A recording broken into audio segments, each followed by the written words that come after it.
Howdy folks. So it's after midnight here in the deep south of the US.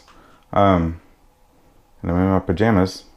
So you might think I'm like a serious YouTuber or something, but of course you can look at my subscribers and realize that I'm not.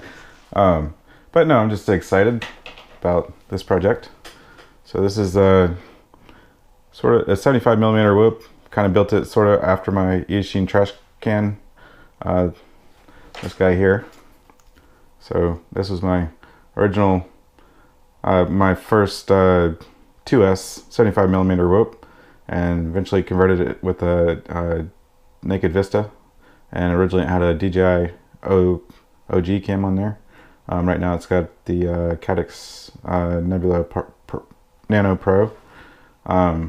So that's basically what I'm building here, except for this one has the DJI O3 AirUnit on it. Getting 1080p live feed and all that beautifulness that you get from Nevada and my other drone are now in this little guy. And these two weigh almost exactly the same. I think when I weighed this one, it was like 44 grams, and I weighed this one, it was like 45 grams. And then since I've changed up the antennas, to basically trimmed them down, made them basically hardly mostly worthless, but changed up the antennas on this guy. Now it's right down near it, and it's going to get a little lighter when I change out these screws for plastic screws. Tomorrow I got some of those coming in, so change out these are stainless. They're like a gram and a half a piece or something, or like maybe half gram. I think about a half a gram a piece. And then like the plastic weighs, you can hardly even measure it, but so yeah, that's going to get even lighter than my original trash can. So it'll fly, and it does. I've flown it. It flies just as good as this one, except for with even better video. Still, I did change out my antennas. The flight that you're going to see has, I don't know if you can see them in here or not, but the antennas are dipoles that are cut down to just a monopole or a whip antenna, or at least this one right here is. I had two of them like that. They're super short, and they're tucked in there like right up next to the heat spreaders, the cans. So they weren't, it's not optimal at all, but it flew a little ways down the road. And in the backyard, it loses a little bit of bit rate, gets down to like 30 or 40 bit rate. So it's not great range or anything like that with those antennas on it. So then I swapped out one of the antennas for a taller, longer whip antenna. Still the same kind of style antenna, just better position. And I'll hopefully try to swap the other one and do the same thing. So who knows, this thing may be able to go around in a circle one day, but trying to keep it light at the same time. Just keep it as a whoop, what you do with whoops. Most of the time you would fly them inside. You're probably not going to see my inside flights so often because the kids aren't usually in nice clothes or whatever, and the house isn't always so clean, so you don't see those flights so often, but that's usually where I fly these guys. You'll see it flying outside. But yeah, I'm really excited about building this. I do have to give shout out or kudos to Philip. I think his last name is Radilek. I'm gonna put a link to his video or his channel, either at the top if that works out, if I can figure that out, or it'll be down in the description. He's the first one on the Discord, the WTF Discord, that was decasing them and showing us like what they weighed and things like that. Kind of got me excited about doing it. So this is my first build, kind of because of him, not because of him, but yeah, inspired by him.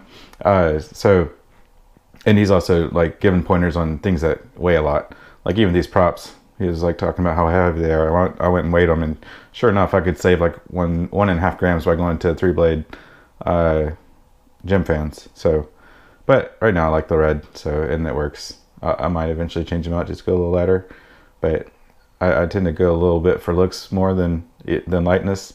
But yeah, this thing flies really good, or just as good as my trash can.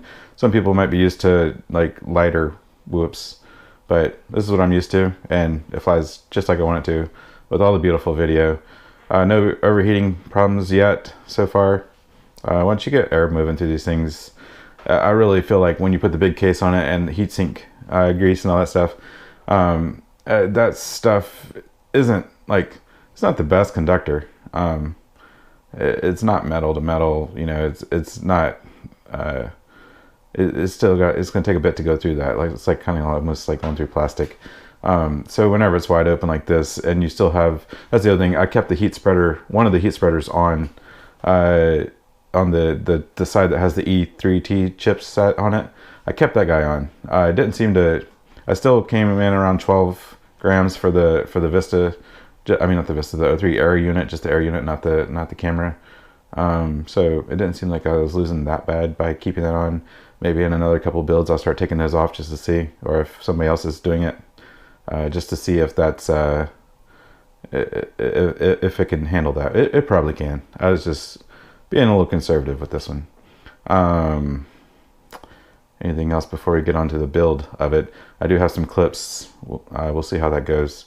Have some clips to show you.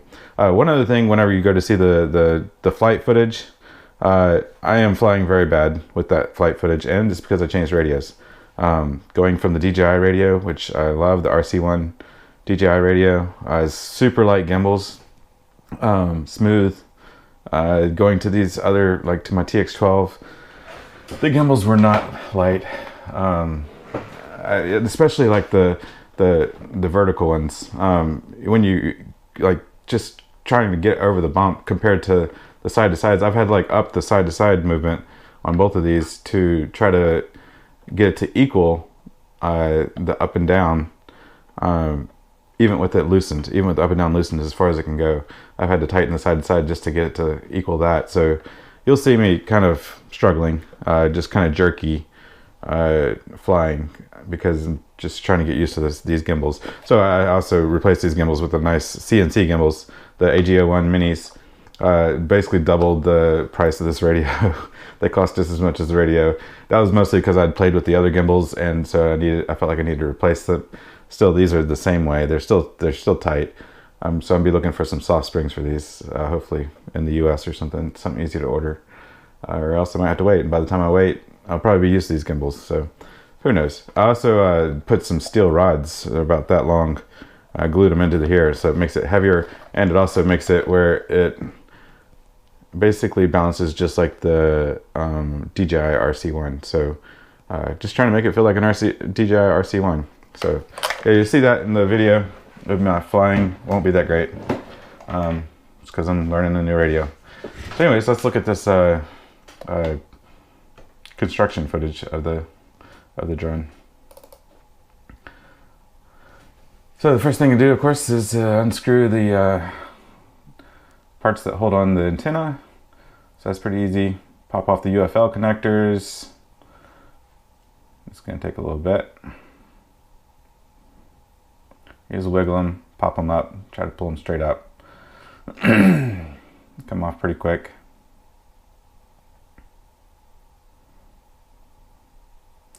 Next up is doing the camera cable. So same thing, take off the screws, take off the little holder above it, and then you have to try to pry up the little edges, the little keepers on the edge of the camera cable.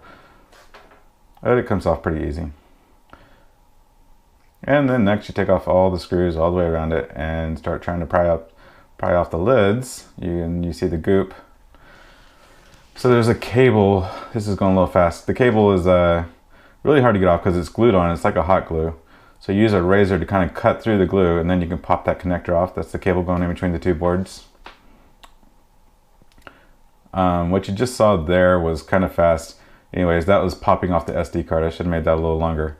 Right now I'm popping off the cans, the heat spreaders. They're really easy. Just go to the corners and press up on them. They tend to give way at the very end really fast, and you almost cut yourself. Up under all these cans is where the goop is. So you gotta try to scoop off the goop. Get a bunch of it off first, and then you start, later on you'll see where I'm scrubbing on them. Maybe you won't see where I'm scrubbing on them. I guess I skipped over that part. Alright, this is where you drill out the holes. I use an 078 drill bit, and then clipping off the standoffs on the frame. You clip those off and then you drill them out. The same thing, 078 drill bit on that to get an M2. That's 078 inches, by the way. Alright, there I am drilling them. And I messed up one of them, so I had to kind of wobble it out a little bit to get it to fit later on. But that's where you're going to put empty screws all the way up through the frame and through the stack, through the flight controller, through the O3 AirUnit. None of this is meant to be like as exact step by step. Just kind of give you an idea of how these things mount in here.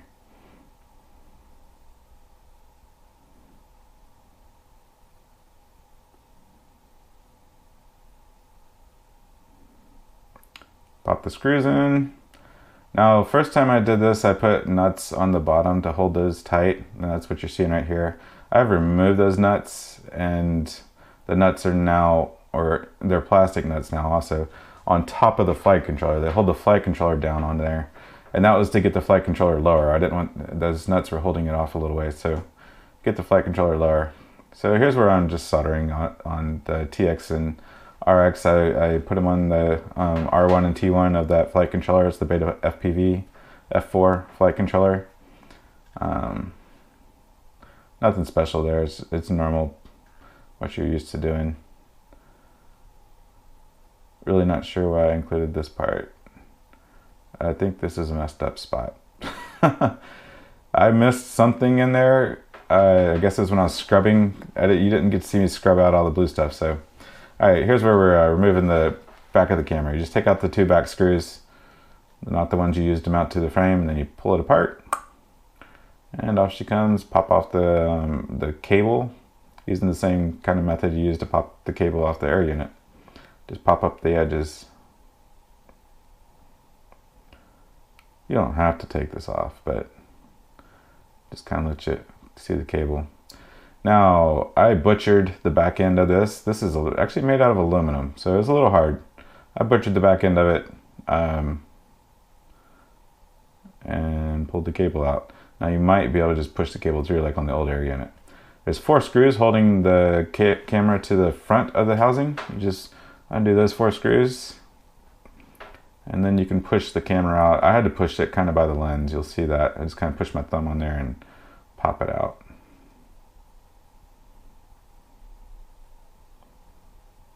And this is me press fitting it into the canopy. That's actually, so that on the build, once I actually flew it like this, just press fitted in there at first, and then I adjusted it a bit until I got it adjusted just right, and then I touched it up with some hot glue to hold it in place. And that's the mock-up. And that'll be it. And the next thing is a flight. So, flight coming up.